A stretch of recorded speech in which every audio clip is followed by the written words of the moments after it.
ये है बोलते पन्ने और आप सुन रहे हैं आज के अखबार, ताकि आप जान पाएं स्याही से रंगे पन्नों में छपी खबरों का सच।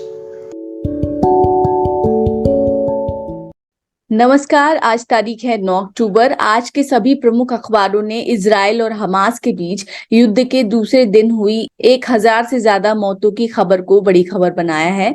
दैनिक हिंदुस्तान ने हेडिंग लगाई, इजराइल हमास जंग में सैकड़ों मरे। बात करें अमर उजाला की तो मुख्य हेडिंग है, गाजा में इजरायली हमले तेज, 413 हमास आतंकी मारे, कई इमारतें मलबे में तब्दील। इस अखबार ने यह भी बताया है कि इजराइल में पढ़ रहे पड़ोसी मुल्क नेपाल के 10 छात्रों की भी मौत हो गई है। दैनिक जागरण ने हेडिंग लगाई है, इजराइल हमास संघर्ष में 1100 से अधिक लोगों की मौत। अखबार ने यह भी जानकारी दी कि हमले में 4 अमेरिकी भी मारे गए हैं और अमेरिका ने विमान वाहक युद्धपोत हथियार इजराइल की मदद के लिए भेजे हैं। हिंदुस्तान टाइम्स अखबार ने लिखा कि इजराइल ने युद्ध के दूसरे दिन गाजा व लेबनान पर बम बरसाए। वहीं इंडियन एक्सप्रेस ने लिखा कि युद्ध की आधिकारिक घोषणा करते हुए कई बड़े सैन्य कदम उठाए जाने के लिए इजराइल की सुरक्षा परिषद ने सहमति दे दी है। सभी अखबारों ने इजरायली आम नागरिकों, विशेषकर महिलाओं को बंधक बनाने और महिला सैनिकों के नग्न शवों को लेकर घूमने से जुड़ी तस्वीरें लगाई हैं। आज दैनिक हिंदुस्तान के पास 2 फ्रंट पेज हैं। दूसरे पेज की हेडिंग है, वर्ष में 2 बार बोर्ड परीक्षा होगी पर दोनों देना जरूरी नहीं। अखबार लिखता है कि केंद्रीय शिक्षा मंत्री धर्मेंद्र प्रधान ने एक साक्षात्कार में यह घोषणा की है कि अगले साल से 10वीं और 12वीं के विद्यार्थियों का तनाव घटाने के लिए साल में 1 नहीं 2 बार बोर्ड की परीक्षा कराई जाएगी। अगर विद्यार्थी अपनी पहली परीक्षा के अंकों से संतुष्ट नहीं होंगे तो वो इसी साल में अगली परीक्षा दे सकते हैं और अपने सर्वश्रेष्ठ स्कोर को चुन सकते हैं। दैनिक जागरण ने इस घोषणा का स्वागत करते हुए आज का संपादकीय लिखा है। आज के अखबारों में एक प्रमुख खबर, नेशनल कॉन्फ्रेंस और कांग्रेस के गठबंधन को स्थानीय विकास परिषद के चुनाव में बहुमत मिलने की है। लद्दाख में हुए इस चुनाव में भाजपा को मात्र 2 सीटें मिली हैं, जबकि इस गठबंधन ने 26 सीटों के चुनाव में 22 सीटें जीती हैं, जिसमें नेशनल कॉन्फ्रेंस को 12 और कांग्रेस को 10 सीटें मिली। इस खबर को अमर उजाला, दैनिक हिंदुस्तान और इंडियन एक्सप्रेस ने पहले पन्ने पर जगह दी है, जबकि दैनिक जागरण में ये खबर कहीं भी नहीं प्रकाशित हुई और हिंदुस्तान टाइम्स में भी ये खबर देखने को नहीं मिली। तो इस खबर का महत्व इसलिए भी है क्योंकि अनुच्छेद 370 के हटने के बाद जम्मू कश्मीर से अलग हुए लद्दाख के हिस्से के इस परिषदीय चुनाव में माना जा रहा था कि भाजपा जो है बहुमत के साथ सामने आ सकती है, लेकिन वहां के स्थानीय मुद्दों को लेकर भाजपा के खिलाफ एक सेंटिमेंट बना हुआ है, जो इस रिजल्ट से भी दिखता है। इसके अलावा अमर उजाला ने इस खबर को प्राथमिकता से तो प्रकाशित किया, लेकिन इस चुनाव के पीछे के विवाद की जानकारी उसमें नहीं दी। असल में चुनाव से पहले स्थानीय चुनाव आयोग ने नेशनल कॉन्फ्रेंस को उसके चुनाव चिन्ह पर चुनाव लड़ने से ही रोक दिया था और तारीखों की घोषणा भी कर दी थी। इस पर यह दल पहले हाई कोर्ट और फिर सुप्रीम कोर्ट गया, तब जाकर आयोग को फटकार लगाई गई और चुनाव के नोटिस को भी रद्द करके नई तारीखें जारी करने के लिए सुप्रीम कोर्ट ने आयोग को आदेश दिया और उसके बाद नेशनल कॉन्फ्रेंस इस चुनाव में शामिल होती है और देखिए कि वो बहुमत के साथ विकास परिषद के चुनाव में आगे आई है। एक और प्रमुख खबर वायुसेना को नया झंडा मिलने से जुड़ी है।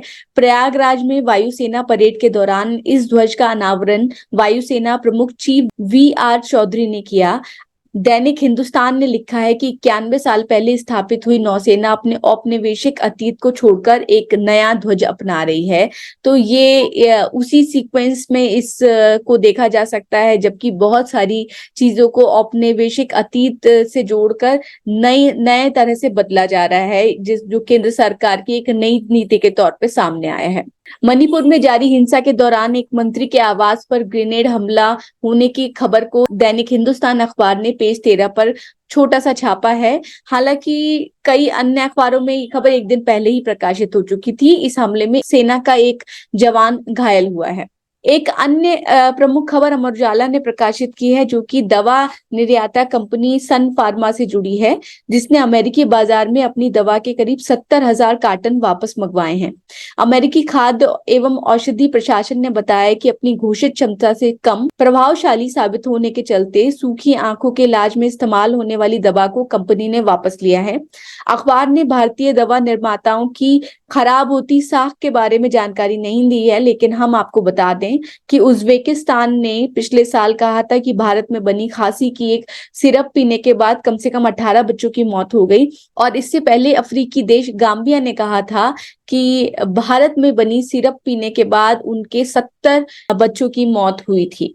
इसके अलावा अमर उजाला ने पहले पन्ने पर दो बड़े खेल आयोजनों से जुड़ी दो तस्वीरें लगाई हैं।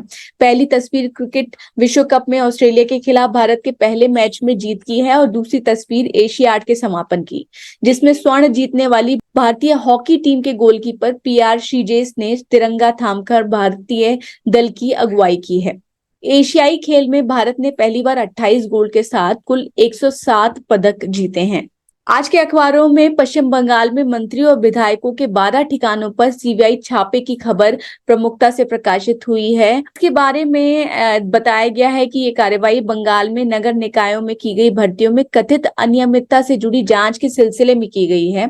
अमर उजाला ने इस कार्रवाई को राजनीति से प्रेरित बताने की टीएमसी के बयान को तो अखबार में जगह नहीं दी, बल्कि केंद्रीय जांच एजेंसी की कार्रवाई को सही ठहराने के बीजेपी के बयान को लगाया है, जिसमें कहा गया है कि छिपाने के नाम पर कुछ नहीं है तो तृणमूल भयभीत क्यों हो रही है।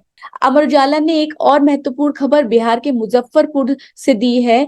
यहाँ हुए एक एक्सीडेंट में मारे गए वृद्ध के शव को 3 पुलिसकर्मियों के नहर में फेंक दिए जाने से जुड़ा वीडियो वायरल होने के बाद एसएसपी कार्यालय ने कहा कि वीडियो सही है और तीनों पुलिसकर्मियों को सस्पेंड कर दिया गया है। दैनिक जागरण ने पहले पन्ने पर एक अन्य विशेष खबर लगाई है। जाति आधारित जनगणना को लेकर कांग्रेस की रणनीति पर यह विश्लेषण आधारित खबर है। हेडिंग है, जातिवार गणना पर राहुल ने खींची लकीर। अखबार का कहना है कि भले इसकी मजबूत शुरुआत नीतीश कुमार ने की हो, लेकिन इसे पूरे विपक्ष के राष्ट्रीय विमर्श से जोड़ने का काम कांग्रेस ने किया है। इस मामले में और फैसला आज होने वाली कांग्रेस समिति की बैठक में होगा। बता दें कि राहुल गांधी ने जाति आधारित जनगणना पर बयान दिया था। इसके तुरंत बाद ही राजस्थान सरकार ने जाति जनगणना करवाने की घोषणा शनिवार देर रात कर दी थी।